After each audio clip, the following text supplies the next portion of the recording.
Good morning, student. Now I am going to teach you the second lesson of history. The name of the lesson, the Delhi Sultanate. At first this is for class 7. At first I explain the passage, then I explain the meaning. Read the passage, then explain the meaning.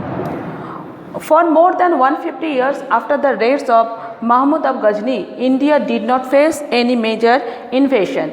During this period, the Rajput rulers of North India promoted trade with the Muslim. Some Muslim traders even settled in India. The Sufis also began to enter India around this time. Mahmood अब गजनी के आक्रमण के बाद कम से कम 150 साल तक India को किसी बाहरी आक्रमणकारी इंडिया में आक्रमण नहीं किए थे। इस समय जो नॉर्थ इंडिया था, उत्तर भारत था, उस समय राजपूत लोगों का राज वहाँ पे चल रहा था। वो लोग मुस्लिम लोगों के साथ व्यापार भी चालू कर दिए थे और कुछ मुस्लिम जो ट्रेडर थे, व्यापारी थे, वो लोग इंडिया में आके रहने भी लगे थे। इस समय सूफ़ी जो संत थे, मुस्लिम धर्म का एक पार्ट होता है सूफ़ी मुस्लिम, तो वही लोग हम लोगों के देश में आए और सूफ़ी बात फैलाने लगे। नेक्स्ट हम लोग पढ़ेंगे जो सुल्तानी साम्राज्य है उसको कई भागों में बांटा गया है। सबसे पहले तो आ रहा है स्लेव डायनेस्टी। हाँ, तो सबसे पहले हम लोग स्लेव डायनेस्टी के बारे में जानेंगे। वो 1206 से लेकर 1290 एडी तक है। 1206 से लेकर 1290 तक स्लेव डायनेस्टी चला था। ये सबसे पहला सुल्तानी साम्राज्य का जो पहला जो साम्राज्य चला था जिस वंश का, उसके बारे में सबसे पहले हम लोगों को बताना है। The first dynasty of the Delhi sultanate was called the slave और Mamluk dynasty. The word Mamluk in Arabic mean an individual owned by someone else. All the important rulers of this dynasty, such as the Iltutmish and Balban, were slaves before they become sultans. जो slave dynasty था उसको हम लोग Mamluk dynasty भी कहते हैं। इसको slave dynasty इसलिए कहा जाता है क्योंकि जब मोहम्मद घोरी हम लोगों के देश में आए थे, वो रुके नहीं थे इंडिया में। वो अपने जो स्लेव थे, कृतदास थे, उनको छोड़ के गए थे, उनके ऊपर जिम्मेदारी देकर गए थे भारत के शासनकाल का। तो वो उनके कृतदास थे, इसीलिए वो इस डायनेस्टी का शुरुआत किए थे, इसीलिए इसको स्लेव डायनेस्टी या मामलुक डायनेस्टी भी कहा जाता है।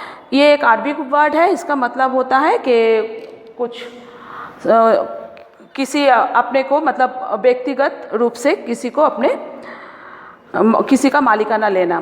तो ये स्लेव डायनेस्टी के जो और जो राजा थे उसमें इल्तुतमिश और बलबन भी आते हैं और इनको भी स्लेव कहा जाता था क्योंकि ये लोग भी पहले स्लेव ही थे। सुल्तान बनने के पहले ये लोग भी कृतदास ही थे। Iltutmish and Balban were slave of Qutubuddin Aibak.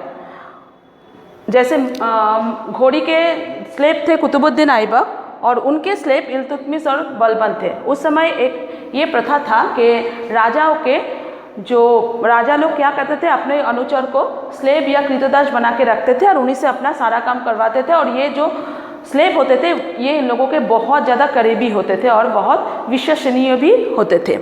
तो इल्तुतमिश और बलबन ऐसे ही स्लेव थे कुतुबुद्दीन ऐबक का। बाद में ये लोग सुल्तान बने थे। Who himself was a slave Mohammad Ghori. Qutubuddin Aibak खुद भी एक स्लेव थे मोहम्मद घोरी के। अब हम लोग सबसे पहले जो इस साम्राज्य का फाउंडर है इंडिया में, कुतुबुद्दीन ऐबक, उनके बारे में जानेंगे। यही सुल्तानी साम्राज्य का शुरुआत करवाए थे इंडिया में, या फाउंडर कह सकते हैं। Qutubuddin strengthened his position by being generous of his subject and by entering into marriage alliances. Qutubuddin अपने जो इंडिया में अपने जो क्षमता थे उसको बढ़ाने के लिए वो सबसे पहले क्या किए थे, जो अपने राजा लोग थे, उनके मंत्री लोग थे, सामंत लोग थे, उनके साथ बहुत अच्छा संबंध बनाए थे और साथ में जो वैवाहिक संपर्क के माध्यम से भी वो क्या किए थे, धीरे धीरे इंडिया में अपने कब्जा को और ज़्यादा मजबूत करवा दिए थे। कुतुबुद्दीन बिल्ट इंडियाज़ ओल्डेस्ट मस्जिद मॉस्क्यू द क्वात उल इस्लाम मस्जिद इन दिल्ली। वो एक मस्जिद का भी स्थापना किए थे जो दिल्ली के बहुत पुराना मस्जिद है।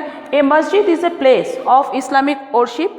मस्जिद क्या होता है, इस्लाम धर्म के जो मंदिर, हम लोग जैसे हिंदू लोग जहाँ पूजा करते हैं उसको क्या कहते हैं, मंदिर कहते हैं ना। तो जो मुस्लिम लोग होते हैं वो लोग जहाँ पे पूजा करते हैं या इबादत करते हैं अल्लाह के, उसको क्या कहा जाता है? मस्जिद कहा जाता है। तो मस्जिद वैसे ही एक इस्लाम धर्म के एक क्या है? प्लेस है, धार्मिक प्लेस है। तो वो मस्जिद बनाए थे। Masjid means a place where people prostrate lie flat on the face in worship. वो लोग क्या करते थे? मस्जिद में जाके उसमें जाके अपना इबादत करते थे या नमाज पढ़ते थे। तो ये कुतुबुद्दीन ऐबक के बारे में हो गया। उसके बाद हम लोग इसी वंश के, स्लेव वंश के दूसरे जो राजा थे शमसुद्दीन इल्तुतमिश, उनके बारे में जानकारी लेंगे। उनका जो समय काल था वो था 1211 to 1236। Iltutmish was a slave and son-in-law of Qutbuddin Aibak. He succeeded Amar Shah and ruled for about 25 years. Iltutmish खुद भी एक कृतदास थे और वो कुतुबुद्दीन ऐबक के क्या थे? दामाद थे। तो वो अमर शाह को हरा के 25 ईयर्स तक शासन चलाए थे इस देश में। He organise the army and administrate his sultanate efficiently. He also introduced the money system by introducing the silver coins as tanka and copper coins called jital to pay salaries to his army in cash. Qutubuddin क्या किए थे? अपने जो सेना बाहिनी थे उसको बहुत निपुण तरीके से उसका गठन किए थे और बहुत शक्तिशाली किए थे, और वो सैलरी देने के लिए कुछ नया सिस्टम चालू किए थे। वो जो मानी था, पैसा, उसको वो सिल्वर कॉइन के रूप में और कॉपर कॉइन के रूप में, कॉइन्स के रूप में वो देते थे। जो सिल्वर कॉइन था उसको टंका कहा जाता था और जो कॉपर कॉइन थे, तांबा का जो मुद्रा था, उसको जीतल कहा जाता था। वो उसी के द्वारा अपने जो आर्मी बाहिनी है उनको कैश में सैलरी देते थे। He strengthened the north-western frontier which protected the empire from Mongols from Central Asia. उनका और एक बड़ा काम ये था, वो अपने जो उत्तर पश्चिमी जो सीमांत प्रदेश है उस एरिया को वो बहुत शक्तिशाली बनाए थे मंगोल आक्रमण से, उसको बचाने थे, क्योंकि उसी साइड से बार बार मंगोल लोग हम लोगों के देश में क्या कर रहे थे? आक्रमण कर रहे थे। The Qutub Minar at Delhi was completed by Iltutmish. Qutubuddin Aibak जो कुतुब मीनार दिल्ली में शुरू किए थे, स्थापना किए थे, बनाए थे, उसको ख़त्म इल्तुतमिश किए थे। और उसके बाद फिरोज शाह तुगलक उसमें और कुछ ऐड किए थे उसमें। He built a mosque at Budaun and a tomb at Delhi. He nominated his daughter Razia as his successor to the throne. Iltutmish Budaun में एक मकबरा भी बनाए थे दिल्ली में और दिल्ली के बदायूं में एक मस्जिद भी बनाए थे। और वो अपनी जो लड़की है रज़िया सुल्ताना, उसको सिंहासन पे उनके बाद स्थापना भी किए थे। अब हम लोग राज़िया सुल्तान के बारे में पढ़ेंगे, या राज़िया सुल्ताना भी कहा जाता है। इनके जो पीरियड था, समय काल था राज करने का, वो 1236 से लेकर 1240 तक है। The Iltutmish was a broad-minded ruler is proved by the fact that though he had sons, he considered none of them worthy of the throne. He decided to nominate his daughter Razia to the throne. Thus, the nomination of a daughter to the throne in preference to sons was a very bold and a novel step. After becoming the ruler, Razia refused to be a puppet. This discarded female dress and started holding court with the face unveiled. अच्छा, इसमें क्या है? तो इल्तुतमिश के पास, इसमें हम लोग जानेंगे कि इल्तुतमिश के पास राजिया सुल्ताना जैसे उनकी लड़की है, उनके लड़के भी थे, लेकिन वो सब इतने नकारा थे कि इल्तुतमिश उन लोगों को साम्राज्य की जिम्मेदारी देना नहीं चाहते थे। इसीलिए वो राजिया सुल्ताना को इतने अच्छे से तैयार किए थे ताकि वो भी एक पुरुष के बराबर क्या कर सके? राज को संभाल सके। तो इसीलिए वो राजिया सुल्ताना को सिंहासन पे बैठाए थे। और राजिया सुल्ताना बहुत ज़्यादा साहसी भी थे, और साथ में वो बहुत सारे ऐसे स्टेप लिए थे, जो बहुत सारे महान काम भी वो किए थे। राजिया सुल्ताना जब सुल्तान बनी तो वो जो सिंहासन, उसके दरबार में जो अमीर लोग थे, अमीर उमराह लोग थे, उन लोगों के हाथ के कठपुतली बनना नहीं चाहते थे। और लिए सबसे ज़्यादा मुश्किल भी इसी जगह पे खड़ी हो गई थी। वो जैसे उस समय एक प्रथा था कि मुंह ढक के लड़कियों को रहना पड़ता था, तो वो ये चीज़ नहीं करती थी। वो अपने आप को पर्दे में रखना नहीं चाहती थी, ना वो किसी के हाथ के कठपुतली बनना चाहती थी। She even hunted and led the army in war, वो क्या करती थी, शिकार पे भी जाती थी और जो सेना वाहिनी था उसका नेतृत्व वो खुद भी करती थी।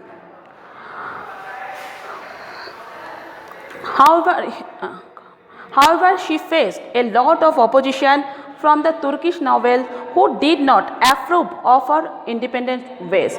और उनके ये जो स्वतंत्र रवैया था, ये जो उनके दरबार के जो दरबारी थे, जो राजा, जो मंत्री लोग थे, वो बिल्कुल नहीं पसंद करते थे उनकी ये स्वतंत्रता। और इसी के कारण उनके विरुद्ध सब लोग क्या करने लगे, उनके विरुद्ध सब लोग बहुत सारे ऐसे चक्रांत करने लगे, कैसे इनको सिंहासन से हटा दिया जाए। One important chronicler of that period, Minhaj Siraj, reflected this discomfort at having a woman as a ruler in his accounts. Razia was finally murdered in 1240. This ended the short but significant reign of Razia। तो मिन्हाज सिराज वो अपने किताब में भी ये जो discomfort था कि एक वोमेन शासक नहीं बन सकती है, इसके बारे में भी वो अपने किताबों में भी बताए थे। और आखिर में उनके जो ये स्वतंत्र रवैया था, ये कोई नहीं मानना नहीं चाह रहे थे, इसीलिए आखिर में इनको मार भी डाला गया, इनको 1240 में। और इसी के साथ साथ उनके समयकाल क्या होता है, ख़त्म होता है, उनके साम्राज्य के जो समयकाल है। तो उसके बाद नासिरुद्दीन मोहम्मद 65 उनके बारे में जानेंगे, जो कि उसमें क्या है, after Razia's death her brother Bahram and her nephew Alauddin rule from 1240 to 1246, but they were very weak rulers.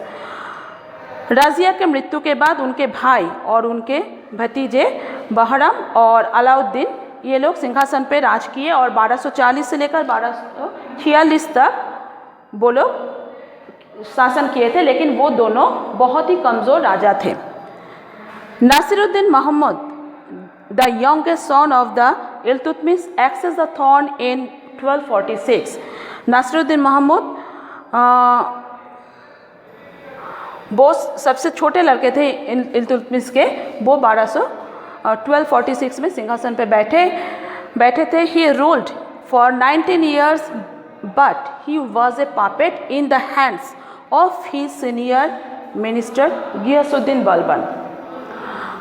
वो कम से कम 19 साल तक शासन किए, लेकिन वो गियासुद्दीन बलबन जो उनके मतलब बहुत सीनियर मिनिस्टर थे, मंत्री थे, बहुत पुराने, उनके हाथ के कठपुतली थे। जैसे बलबन कहते थे वो वैसे ही शासन को चलाते थे। तो इसके बाद हम लोग बलबन के बारे में पढ़ेंगे। गियासुद्दीन बलबन, जिनका समयकाल था 1266 से लेकर 1287 तक। After several weak rulers, Ghiyasuddin Balban, a powerful noble, become sultan in 1266। He continued Iltutmish policy of suppressing revolts and strengthening the Sultan's hold over its territory। Balban भी क्या किए थे, इल्तुतमिश जैसे साम्राज्य को बहुत शक्तिशाली किए थे, और वो भी जो विद्रोह थे उनको रोक दिए थे, और सारे जो क्षमता होते थे साम्राज्य के वो अपने हाथ में ले लिए थे। बलबन भी सेम वही काम किए थे, इल्तुतमिश जैसे किए थे।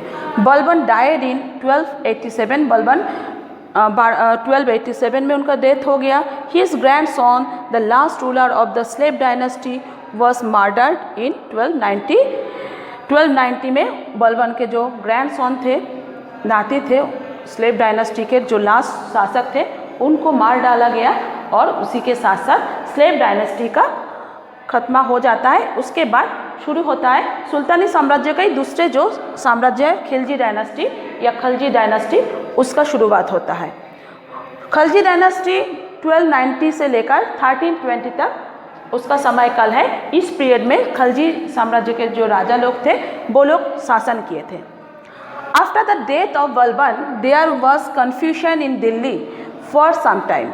बलबन के मृत्यु के बाद कुछ समय कुछ अराजकता फैल गया था कि दिल्ली को कौन शासन करेगा, कौन देखभाल करेगा, इन सब को लेकर taking advantage of this a new group called the Khalji came to power. और उसी का फ़ायदा उठा के जो खलजी लोग हैं वो लोग शासन काम में हिस्सा ले लिए, मतलब वो लोग अपने हाथ में क्षमता को ले लिए।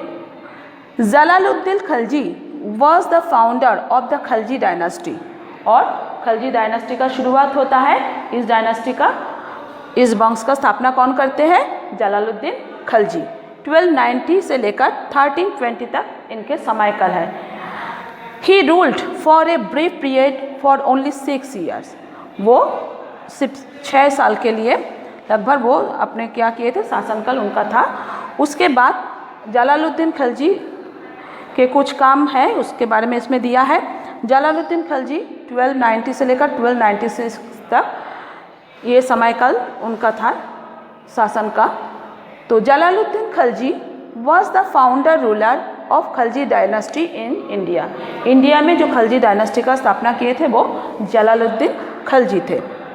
ही was very old when he ascended the throne. वो जब सिंहासन पे बैठे थे तब वो बहुत ही बूढ़े थे, मतलब बहुत कमज़ोर भी हो गए थे। He was a weak ruler who adopted a lenient policy towards the Mongols. और वो बहुत कमज़ोर भी थे और इसीलिए मंगोल लोगों के जो आक्रमण है वो उतने अच्छे से वो रोक नहीं पाए थे, तो उनके वो थोड़ा उदारता दिखाए थे। He married one of his daughters to Mongol leaders Ulugh Khan. और उन लोगों के उदारता के संपर्क रखने के लिए, उन लोगों के आक्रमण से बचने के लिए वो अपने जो लड़की थी उनका शादी भी उलुग खान जो एक मंगल सेना थे उनके साथ करवा दिए थे। He was murdered by his Neiphiu who was son-in-law also named Alauddin Khalji to capture the throne। और बाद में जलालुद्दीन खलजी को उनके नेफ्यू मार डाले थे और वो और अलाउद्दीन खलजी, इसे स्टॉप करिए, इसमें थोड़ा कंफ्यूजन है, इसको काट। जलालुद्दीन खलजी को उनके जो भतीजे थे वो उनके दामाद भी थे अलाउद्दीन खलजी, वही उनको मार डाले थे सिंहासन पे बैठने के लिए। उसके बाद अलाउद्दीन खिलजी के जो साम्राज्य काल है 1296 से लेकर 1316 तक, उनके समय काल के बारे में हम लोग जानेंगे। अलाउद्दीन खिलजी बहुत निपुण शासक थे और बहुत चालाक भी थे। वो चाहते थे एक बहुत बड़ा आर्मी बनाना, मतलब बहुत विशाल एक सेना बाहिनी गठन करना चाहते थे और उसी से वो पूरे दुनिया को अपने कब्जे में करना चाहते थे। और वो अपने जो क्षमता था उसको क्या किए थे, उसको बढ़ाए भी थे और साथ में उसको बहुत सुदृढ़ तरीके से उसको बहुत इंडिया के बहुत दूर तक, उत्तर दक्षिण भारत तक वो अपने साम्राज्य को फैलाए थे। तब इसको नहीं वो करना है, वो मंगल आक्रमण को भी रोके थे और साथ में वो क्या किए थे, अपने क्षमता को भी फैलाए थे। उनके साम्राज्य काल दिल्ली छोड़कर भी बहुत दूर तक फैल गया था, विंध्य पर्वत और दक्षिण भारत में भी उनका साम्राज्य का प्रसार हुआ था। उनके मृत्यु के बाद गियासुद्दीन तुगलक सिंहासन पर बैठे और तुगलक वंश के स्थापना किए थे। गियासुद्दीन तुगलक बहुत एक सक्षम और कमांडर भी थे, बहुत अच्छा सक्षम शासक भी थे। वो अलाउद्दीन खिलजी के बहुत सारे नीति को अपनाए थे। और गियासुद्दीन तुगलक के बाद आ रहा है मोहम्मद बिन तुगलक। उनका সময়काल 1325 से लेकर 1351। मोहम्मद बिन तुगलक को सुल्तानी साम्राज्य के अंदर बहुत ज़्यादा जाना जाता है क्योंकि उनके कुछ काम ऐसा था जिसके कारण वो जो काम था वो तो बहुत अच्छा था, लेकिन आखिर में वो कोई भी उनके काम सफल नहीं होता था, इसलिए उनको पागल राजा भी कहा जाता था। मतलब इतिहास में अगर हम लोग पागल राजा के नाम से जानते हैं, वो मोहम्मद बिन तुगलक है। उनका कुछ काम ऐसा था जिसका परिणाम हमेशा उल्टा ही हो जाता था। जैसे वो मंगल आक्रमण से बचने के लिए दिल्ली से देवगिरी में अपनी राजधानी को स्थानांतर कर दिए थे, लेकिन इतनी दूरी तय करना उस समय बहुत मुश्किल था, क्योंकि उस समय यातायात का कोई साधन नहीं था। तो पैदल उसको तय करने में बहुत सारे लोग क्या हो गए थे, ख़त्म भी हो गए थे। फिर आखिर में जब मंगोल आक्रमण टल गया और उनके साम्राज्य में उस समय विद्रोह भी हो रहा था, वो भी रुक गया, तब वो दोबारा फिर देवगिरी से अपने राजधानी दिल्ली में स्थानांतर कर दिए थे। फिर दोबारा जब लोग वापस आने लगे, उसमें भी बहुत सारे लोग सफ़र हुए थे और बहुत सारे लोग मर गए थे। तो इनके ये जो नीति था ये भी विफल हुआ था। साथ में वो एक नया नियम चालू किए थे। वो क्या किए थे, तामा का जो कॉइन होता है ना, सोना और रूपा के बदले तामा का कॉइन चालू किए थे, लेकिन वो ऐसे कोई व्यवस्था नहीं लिए थे कि वो नकल ना हो पाए। और इसी के कारण जब वो मुद्रा बाजार में आया तो बहुत ज़्यादा मात्रा में वो नकल होने लगा। फिर वो क्या किए थे, दोबारा उस मुद्रा को अपने राजकोष में वापस कर लिए, और जिसके कारण राजकोष बहुत ज़्यादा मात्रा में क्षतिग्रस्त हुआ था। तो ये सारे बहुत सारे काम हैं जिसके कारण इनको हम लोग क्या कहते हैं, पागल राजा के नाम से भी जानते हैं। मतलब इनके ये सब नीति सफल नहीं हुआ था। जो सब नीति तो बहुत अच्छी थी, लेकिन सफल नहीं हुआ था। मोहम्मद बिन तुगलक डाइड इन 1351 में उनका मृत्यु हो गया। उसके बाद फिरोज शाह तुगलक राजा बनते हैं। वो बहुत काइंड हार्टेड थे, बहुत दयालु राजा थे, और उनके समयकाल सुल्तानी साम्राज्य का एक स्वर्णमय युग कहा जाता है, क्योंकि वो बहुत सारे जनहितकर काम भी किए थे, जैसे तालाब खोदवाना, हाँ, फिर रोड बनवाना, लोगों के लिए बहुत अच्छा काम करना, हॉस्पिटल बनाना, टाउन्स, बड़े बड़े नए नए शहर भी वो बनाए थे, एजुकेशन सेंटर, शिक्षा संस्थान भी बनाए थे। उनके डेथ के बाद, after the death of the Firoz Shah, the governor of many provinces declared themselves independent kings. Finally, only the small area around Delhi remained in the hands of the Tughlaq. उनके मृत्यु के बाद साम्राज्य जब खाली हो गया, कोई शासक नहीं था जो साम्राज्य को संभाल पाए। उस समय बहुत सारे जो दूर के प्रांत के जो राजा लोग थे, वो लोग स्वतंत्र हो गए थे, और आखिर में ये हुआ कि सुल्तानी साम्राज्य तुगलक उनके जो क्षमता था सिर्फ दिल्ली के आसपास के एरिया में सीमित हो गया था। और उसी समय तैमूर लंग का भी क्या हुआ था, आक्रमण हुआ था। वो मध्य एशिया से आए थे, समरकंद से। 1398 में वो इंडिया में आक्रमण किए थे और दिल्ली में बहुत ज़्यादा लूटपाट भी चलाए थे।